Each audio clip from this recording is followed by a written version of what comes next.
My name's Jamie Dungavel. I'm Education Officer at Education Scotland for Community Learning Development. And today what we're doing is just highlighting myself and Ruth from the Open University, some of the opportunities that have been recently created as part of the Scottish Government's initiative to upskill the CLD sector.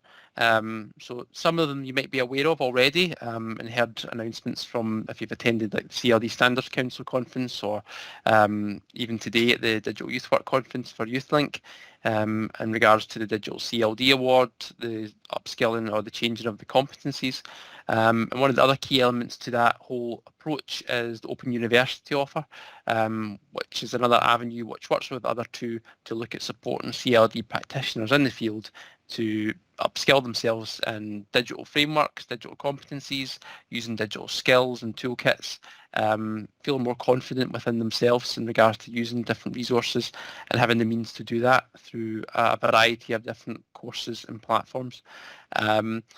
I'm not going to talk for far too much. I'm going to mainly pass to Ruth here, who's going to talk you through essentially what's involved in the Open University offer to the sector. What I would encourage everybody to do here, if possible, is to make people within your team, people within your colleagues, even out with, sort of if you're from a local authority, to share that with your other partnerships, because as we all know, CLD practitioners don't always are not always centralised in local authorities, and they can be part of voluntary organisations, uniformed organisations, charities, etc. as well.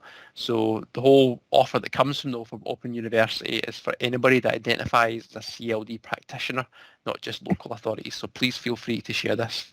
We're also going to be recording this session today just so it can be shared out with. Obviously not everybody can make it for other kind of commitments. So if you're okay with that, or if you're not okay with that, please turn your camera off. And hopefully that's all right with everybody. So I'll pass you to Ruth, who will do an introduction to herself and her team, and also different aspects of the university as well. So Ruth, pass to yourself. Hello everybody, it's nice to see you all. So my name's Ruth Whitney and I work for the Open University in Scotland. So we have a Scottish Government funded project that focuses on CLD practitioners, and our partners for this project are Education Scotland, the Digital Schools Award, who are developing a Digital Community Award, and also the CLD Standards Council that are updating and developing their digital or their competencies framework. So our partners have fed into the project that I'm running. So as Access, Participation and Success Manager, I manage lots of projects, but I'm the project manager for our CLD project. So I think, as Jamie mentioned, it's Scottish Government funded, and I'm going to show you around our portal that we have developed on a platform that we called Open Learn Create. And then the other part of our project is Microcredentials, and the information about the Microcredentials are on the portal. So I think, Jamie, I'm not sure if I'm able to share. Oh, I am. Thank you so much. So everybody should be able to see what we call the portal now. So the portal's an area on Open Learn Create. And what we've done is put together sort of 5 key areas in relation to community learning and development in Scotland. So we have our homepage here, and our homepage explains a little bit about the Open University and the community learning and development project that we're running. And it gives you an overview of the pathways that we'll look at in a second, the micro-credentials, and also a little bit of information about our partners that you'll see are also at the tabs at the top. And also we have a little survey because we are trying to gather feedback on what you think of the survey, what works, what doesn't work, could we add things, is it the kind of thing that you're looking for? So that's our home page there. And then we have pathways, and within the pathways, everything on here, all the courses and resources are on here are what we call open access. So as you can see, the first sort of area that we look at is digital competency of the individual. So this here is a course on everyday computing skills. It's a beginner's guide to computers, tablets, mobile phones and accessibility. For some of you, this might be far, far below your level. For others, it may not be. And you can see here that it's what we call level 0, so beginner, and it's in line with SCQF level 6. And all of these courses you can start at any time. You don't need to complete them unless you want a statement of participation, in which case you need to complete them. You can drop into them, you can drop out of them. To complete the whole course, in this example, would be about 16 hours. But you could do 16 hours in a week, in a month, in a year. You could start at Unit 2, then drop into Unit 3, depending on what interests you. So Education Scotland advised us on 3 key areas of work or that could be used as pathways for professional development in relation to CLD. So our first area here is digital competence of the individual. And you can see we have 4 different courses relating to the individual. The second pathway is skills for collaboration and organisation. And again, you can see we have different modules and programs on there. Sometimes, for example, this here, open pathways, it's not benchmarked to SCQF because it's a wide range of resources. Again, you can use them, not use them, start them, stop them. They're entirely open access. And our third area is skills to facilitate learning. So you can see we have student support. Now, when we at the Open University talk about learners or students or teaching or learning, it doesn't necessarily have to be, a teacher in a classroom with students. It can be any kind of development, support, guidance. It doesn't necessarily have to be in relation to some sort of school or classroom or university context. So for example, this course here, taking your teaching online, it doesn't necessarily need to be for teaching. It doesn't necessarily need to be for students. It can be anybody that supports, guides or develops anybody in any context. And particularly with these, you can use what's relevant to you. You can drop in, you can take parts, you can use parts. If you think something's not for you, that's fine. Nobody's keeping track. I have an Open Learn profile, and I have numerous programs that I have opened, looked at one unit, got what I needed and what I wanted, and I've not continued with it. Some I complete if it's an entire area that I'm looking to develop. So developing this portal was one part of our project. The next part of our project are funded microcredentials. So microcredentials are short, sort of intensive courses that take place over a specific period of time, and they come with, they're accredited and they're credit bearing. So for example, if we look at this one here, so online teaching, creating courses for adult learners. Now, I've done this course and I did it maybe a year or so ago, and I would say it is, again, not necessarily just for people who teach. It can be people who guide, support, people who help people develop employability skills, study skills, academic skills, professional writing skills, communication skills, and it's all the principles of creating a course. What that course is would be entirely up to you, and you could personalize and contextualize and think about, oh, this would be like this in my situation. I could apply this in this way in what I do. So you can see that these are at postgraduate level. Sometimes that's a bit intimidating for people because they think, oh, well, I don't even have an undergraduate degree. How on earth would I study at postgraduate level? The key with postgraduate level is that it assumes that you have knowledge, skills, experience of an area. You're all CLD practitioners, or you work in the areas of community learning and development. All of your experience, everything you do on a day-to-day basis is experience and skills and knowledge. And often when people talk about a master's degree or equivalent, they say that 10 years in a field in an area of work is equivalent to an entire master's degree. And universities fully acknowledge that someone who's worked in the field for years is the same as someone who studied a master's degree. So what you would be bringing would be your CLD learning, development, guidance, support knowledge to this, and then thinking about how you would apply what's being discussed in the course. You do not have to have any qualifications. You don't need GCSEs, A-levels, standard grades, O-levels, undergraduate degree, nothing. These are open micro-credentials, but at the end of the course, you have 15 credits at postgraduate level.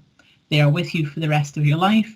You'll get a certificate to say that you have them, and you will have studied this at postgraduate level, but there are no entry requirements. So as you can see, we have creating courses for adult learners, evaluating and improving courses. This is one I personally would like to do, embedding mental health in the curriculum. Again, it does not need to be any kind of formal curriculum. It could be a program, it could be a process, it could be, so if you can see in the description, it talks about universal design for learning.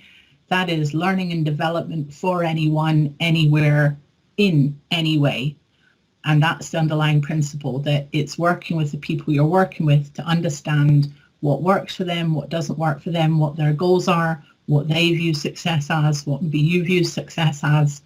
And this is about how you would embed mental health into those project programs, processes, or even curriculums.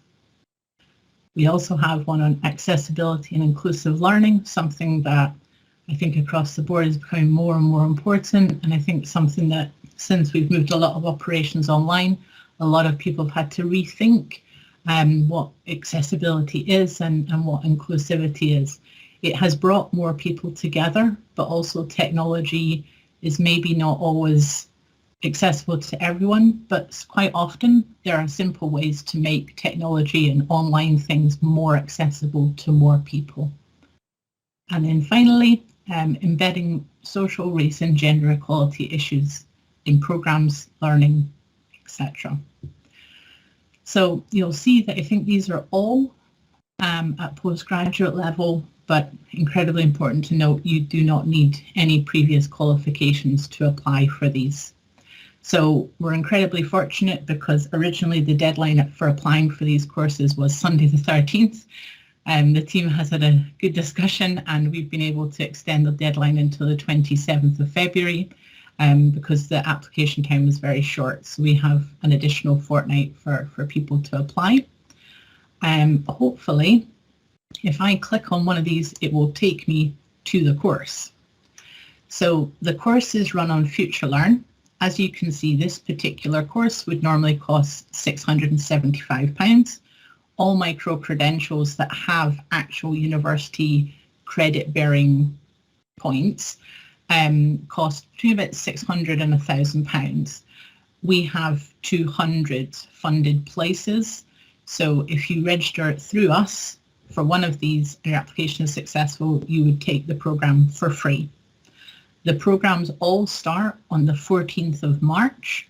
And there are sort of weekly tasks and forums and discussions and videos to watch. It's highly interactive. And as you can see, we're talking about UNESCO. We're definitely not just talking about in the classroom. So you discover how adults learn online at a distance, drawing from theories. And this is some of the key things you would learn on this particular course. So as you can see, it says learning activities, teaching online, but these can be applied to a wide range of contexts. And then these are sort of the learning outcomes. So by the end of the course, you will successfully be able to do these things. So I'm just going to show you the two other tabs, and then if anybody has any questions. So CLD Standards Council, this is our key partner. This is quite a short project that we're all currently working on, and we've got our own respective projects. We're hoping to be able to benchmark some of the pathway modules, open access, free, accessible anytime, anywhere by anyone, and the micro-credentials to the CLD Standards Council framework. I think quite a lot of you will be familiar with their vision and mission, and then there's also a little bit about their project that they're working on. And then finally, our other partner, so the Digital Community Award. So there's a little bit about who they are, what they do, and what their project is. So because I'm sharing, I'm not sure if we have any questions or any points. I will stay on this just now in case people want me to go to something. I don't know, Jamie, can you see if anybody's got their hand up or anything like that?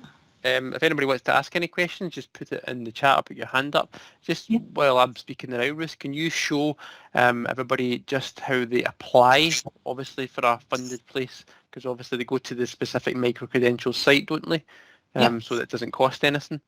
Exactly. I think that's one of the key elements that these certificated courses are free for CLD practitioners. There's not a specific level of proof required in that. If you identify as a CLD practitioner, that's all that's required. So maybe just highlighting where they would go for that. So if you go, I will put the links to these in the chat. So if you're on the portal, you would click on this here, applications here, and it will take you to, this is the application page. So we've got a Google form. Let me just see if I don't know what will happen if I go to, oh yes, here we go. So here's the application form, and you have to say which one you'd like to do, your title, first name, surname. We're required by the Scottish Government to collect some information about where the sort of what area you work in, and then like your working pattern and things like that. So the form's pretty straightforward. I can't click next because it'll tell me, yes, it'll tell me that I haven't filled in any answers. But the form's pretty straightforward. So I will put, this is the page, this is the application page, but you can get to the application page from the portal. So I will put in the chat. Yeah. I think I'm going to do some horrible, I don't want to do that. I don't want to make you all have to look at me looking at you. So I will pop them in the chat when I stop sharing. I think as well, just to highlight, the information for the courses and especially the Microcredentials has been about for maybe a couple of weeks now. And I think some of the trepidation that some people felt was the fact that it mentioned the word teaching. And obviously as CLD practitioners, we see something that says teach and we think that's not for us. We are CLD workers, and there's a sort of a disconnection there.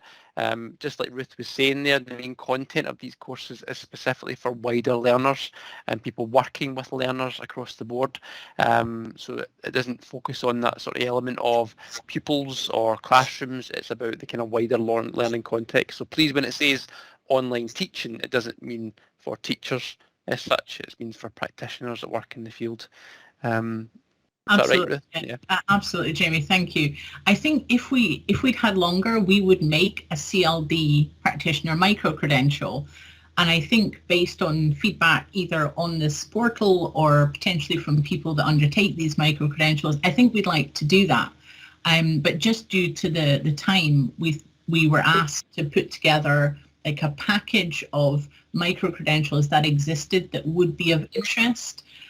What we aren't able to do, because we in the Open University of Scotland, we don't own these micro-credentials, so we've had to be quite cautious when we've been using the language that describes the course. We're not allowed to say, oh, it's online teaching, so creating courses for CLD practitioners. That would be false advertising, because it would take you to a place, to a course that was called Creating Courses for Adult Learners.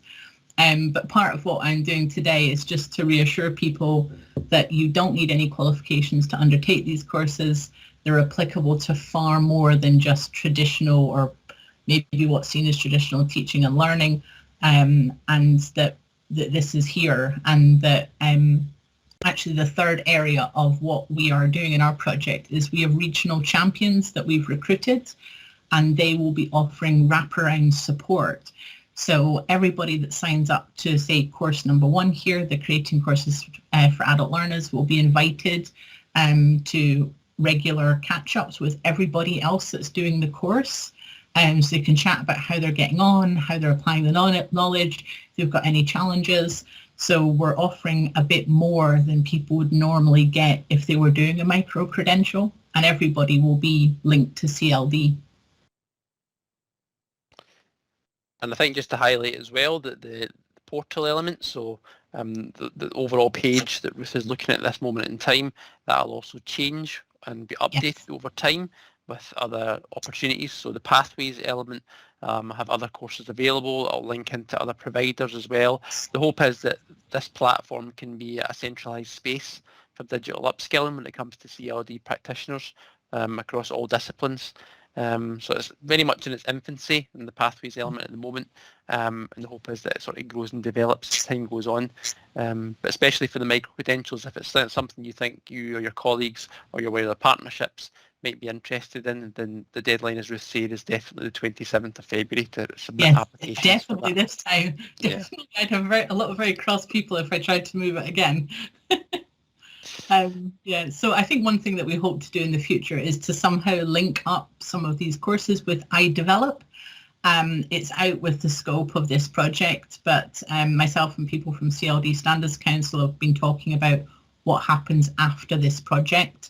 Is there a chance that when you complete one of these, it appears in your iDevelopment record, or is it possible to have badges from these programs? But as Jamie said, this is sort of our first project, and it's quite a big project, but it's quite a quick project. So we've done what we can in the time, I would say, and quite successfully too. The partnerships have been brilliant. Oh, Jane, do you want to come in? Yeah, just a quick question. If you apply for a funded place, does that only give you access to one course? Yes. Was it 5 that were available there? Do you just need to select one? Yes, you have to choose one, unfortunately. Right, okay. I think we would get in a bit of trouble if someone signed up for 5, because that would put their learning at about 50 hours a week. I think we don't really support doing that much learning. It would be rather overwhelming. But yes, at this time you have to choose.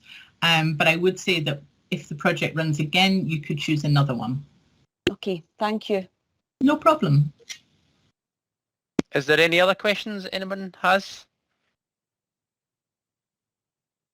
Just in regards to the portal, in regards to the micro-credentials, any other questions for Ruth in general, specifically in regards to the Open University?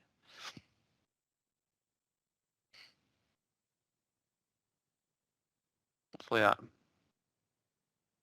Okay, I'm going to stop sharing just so I can see people. I think it's always rather strange when you know there's people there, but you can't see them. Are they happy? Are they confused? What's going on? So any questions about anything at all, about the form, about applying?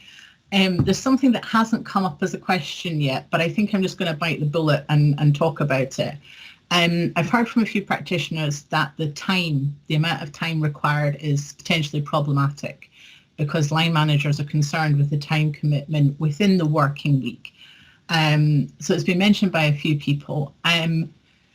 It's difficult because I understand that a line manager, I do a lot of CPD, and most of it I do out with my working hours, and I'm fine with that. But if my team told me that they were doing a CPD course entirely out with their working hours, I would tell them not to do that, and it should be done within working hours, and we should try and work something out.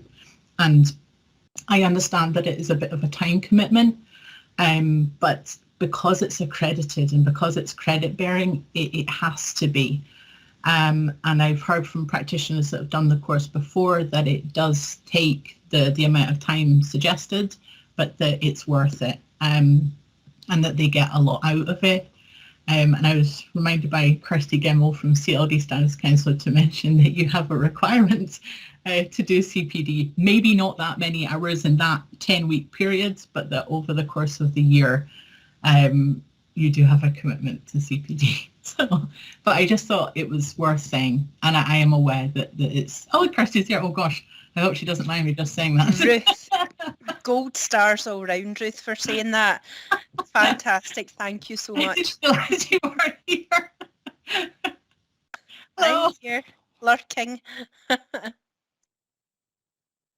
Yeah, so I understand that it's a bit of a time commitment, and I think in my own personal experience, it's been a sort of ongoing discussion. Where do you do CPD? It should be done within the working hours.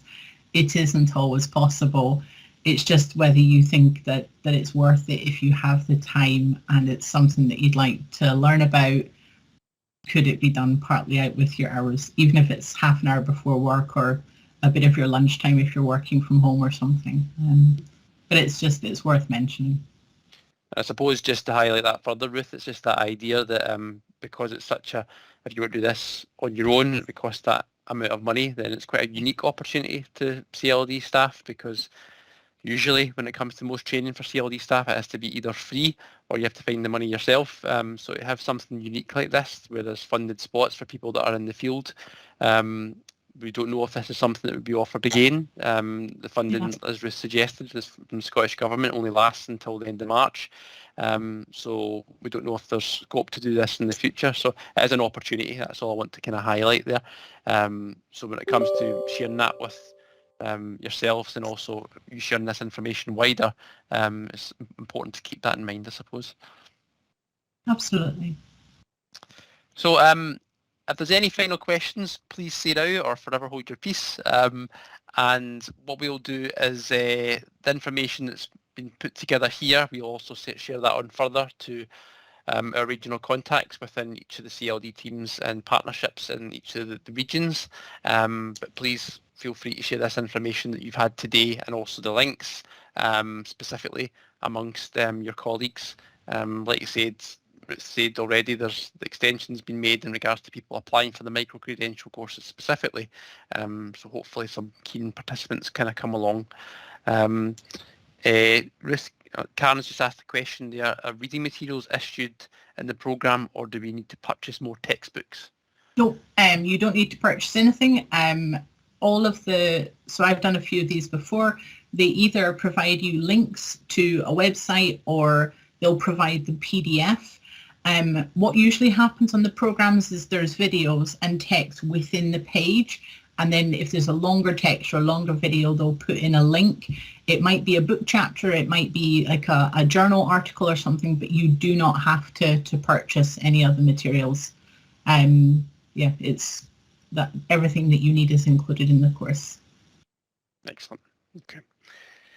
Well, thank you very much everybody for coming along. Hopefully you found that informative, nice, short and sharp. But again, hopefully the messages that we've shared today can be passed on to yourself and others. And if you're keen to be involved, then just use the link that Ruth's provided there and share with your colleagues. And if there's any other questions, please feel free to contact myself, Kirsty or Ruth. And even if it's, I suppose, Ruth, I don't know if you want to, I'll put my email address in just so people have got a wee note of that. I think that's quite a handy thing to have in general. I'm just going to put that in there now. I was just aware of that. I just said contact me, but you don't know how to because there's no specific information in regards to contacting me. So there's I've just seen in the chat that someone filled a form in this morning. Fantastic! That's what we like to see. And it's relatively easy to complete, so that's good. Please feel free to share those email addresses as well. Thanks very much for coming along. Enjoy the rest of your day and take care.